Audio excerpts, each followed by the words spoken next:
Market में बहुत भीड़ थी। लोग फल, सब्जियां और रंग बिरंगे कपड़े खरीद रहे थे। ऊपर एक बड़े से बरगद के पेड़ पर एक बंदर सब देख रहा था। ये कोई आम बंदर नहीं था। ये बंदर बहुत गुस्से में था।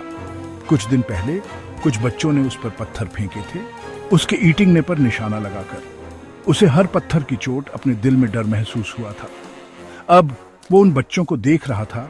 उनकी हंसी पूरे चौराहे में गूंज रही थी। उसके मन में एक योजना थी। बंदर ने तब तक इंतजार किया जब तक बच्चे ध्यान भटक नहीं गए।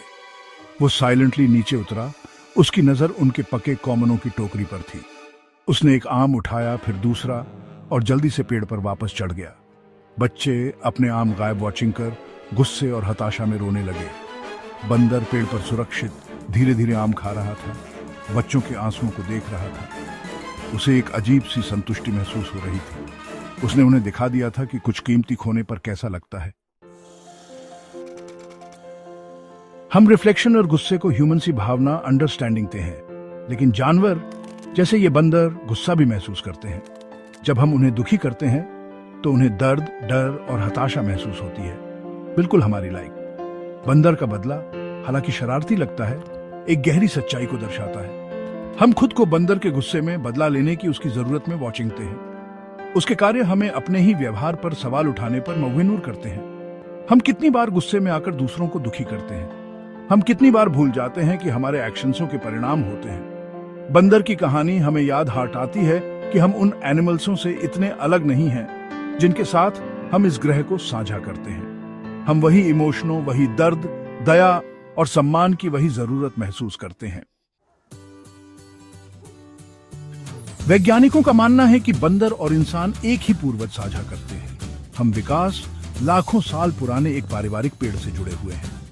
यह साझा इतिहास हमारी शारीरिक विशेषताओं, हमारे सामाजिक व्यवहार और यहाँ तक कि हमारी इमोशनों में भी डेटिंग देता है।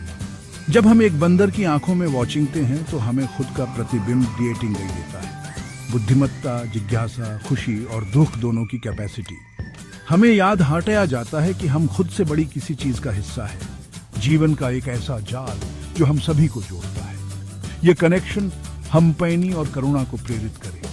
यह हमें किसी अन्य जीवित प्राणी, इंसान या जानवर को नुकसान पहुंचाने से पहले 2 बार सोचने पर मम्बभीन करे। बंदर का बदला गुस्से का एक शक्तिशाली पाठ है। यह हमें सिएटिंगता है कि क्रोध एक स्वाभाविक भावना होते हुए भी विनाशकारी व्यवहार को जन्म दे सकता है। यह हमें याद हटाता है कि हर क्रिया की प्रतिक्रिया होती है और दूसरों को नुकसान पहुंचाना अंततः खुद को नुकसान पहुंचाता है। क्रोध के आगे घुटने टेकने के बजाय हम समझ और करुणा चुन सकते हैं। हम चोट और प्रतिशोध के चक्र को तोड़ना चुन सकते हैं।